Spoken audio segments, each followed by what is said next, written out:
Imagine this. You're running for your life. Behind you, the thunder of 1,000 chariot wheels, the mightiest army on earth, hell-bent on dragging you back into slavery. In front of you, an impassable sea, a watery grave. This was the reality for the Israelites, a nation of newly freed slaves, standing on the brink of despair. Just days ago, they had witnessed incredible plagues humble the great Egyptian empire. They had walked out of their bondage, their heads held high, led by a man named Moses, who spoke with God. But now, with Pharaoh's army closing in, their newfound freedom felt like a cruel joke. The air was thick with dust and fear. You could hear the panic spreading through the crowd like wildfire.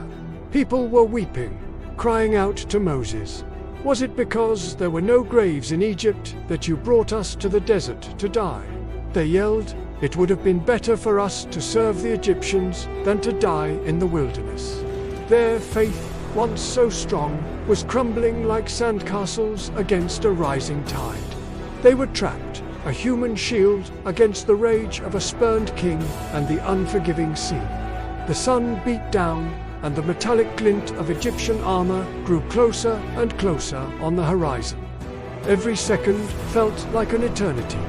Amidst the chaos, one man stood calm. Moses, his face weathered by 80 years in the desert and the immense weight of leadership, was a mask of unwavering resolve. He wasn't looking at the approaching army or the terrified crowd. His gaze was fixed on the horizon, on something beyond the physical world. He heard the people's cries, felt their terror, but he also heard a different voice, a voice of reassurance that had guided him this far. He raised his voice above the din, not with anger, but with a powerful certainty that cut through the fear. "Do not be afraid," he declared. "Stand firm, and you will see the deliverance the Lord will bring you today. The Egyptians you see today, you will never see again. The Lord will fight for you. You need only to be still." Still? How could they be still? The ground was practically vibrating with the approaching chariots. But there was a conviction in Moses' voice, an authority that commanded attention. Then, he did something that must have seemed utterly insane to anyone watching. He turned his back on the enemy, faced the vast expanse of the Red Sea, and slowly, deliberately, raised his staff. This simple wooden staff, the same one that had turned into a serpent before Pharaoh, the same one that had struck the Nile and turned it to blood, was now pointed at the churning waters. For a moment, nothing happened. The cries of the people, the roar of the army, the sound of the waves, it all seemed to blend into a single, deafening crescendo of doom. And then it began. A wind, not a gentle breeze, but a fierce, howling east wind that ripped across the surface of the water. It was a wind with purpose, a supernatural force that blew all through that long, terrifying night. It wasn't just pushing the water, it was sculpting it. The people watched in stunned silence as an impossible sight unfolded before their eyes. The waters of the Red Sea began to recede, not just at the edges, but right down the middle. It was as if an invisible giant was plowing a furrow through the very heart of the sea. The water pulled back, heaping up on either side, forming two colossal, towering walls of liquid.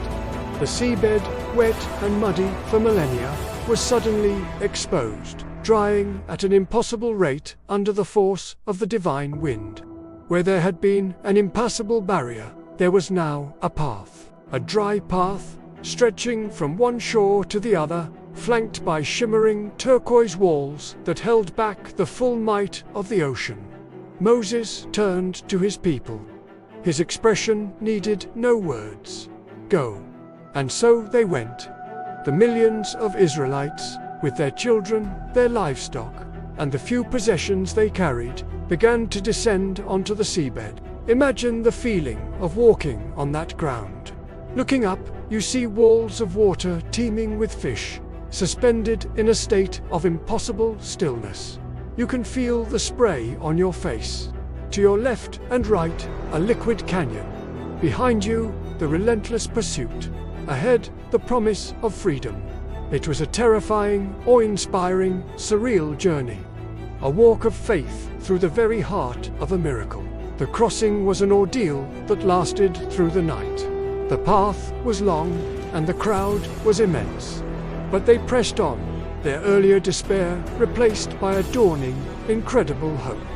As the first rays of dawn painted the sky, the last of the Israelites, the very last man, woman, and child, stepped onto the far shore, their feet touching dry land once more. They were safe. They turned back, their hearts pounding, to watch what would happen next.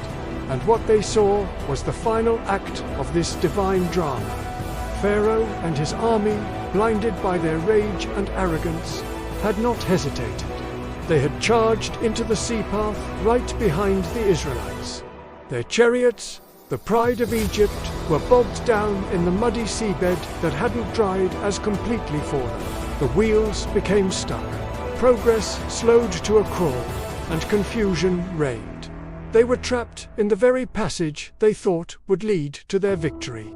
From the safety of the far shore, Moses once again stretched out his hand over the sea. The moment his hand extended, the command was given. The wind ceased. The invisible force holding back the mountains of water was released. With a cataclysmic roar that shook the very foundations of the earth, the walls of water collapsed. The Red Sea surged back into its rightful place, a torrent of unstoppable power. The entire Egyptian army, the chariots, the horsemen, the king's finest soldiers, was swallowed in an instant. The cries of men and horses were silenced by the crushing weight of the sea. When the sun was fully risen, the waters of the Red Sea were calm again, as if nothing had happened. But the shoreline was littered with the debris of a once mighty army.